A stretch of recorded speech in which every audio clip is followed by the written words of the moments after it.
Isang rider ang patay matapos mawala ng kontrol ang sinasakyan niyang motorsiklo sa Pasig City.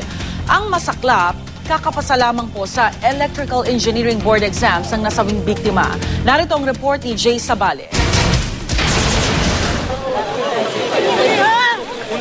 Nag-iiyak ang tiyahin ng rider ni si Junfre Cabangon nang makita ang kanyang pamangkin na wala ng buhay na nakalugmok sa trash bin sa Pasig.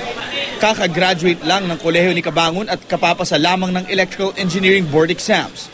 Pasampa na sana ng barko ang biktima. Anong ginagawa nila sa bahay? Wala.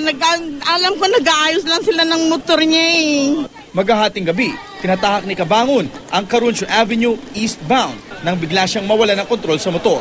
Nagtumbling siya sa taas. Pagtumbling niya sa taas, yan, pumalo yung ulo niya dyan sa hinihiga niya ngayon. Pag nilapitan namin, wala, yung dugo niya parang gripo na.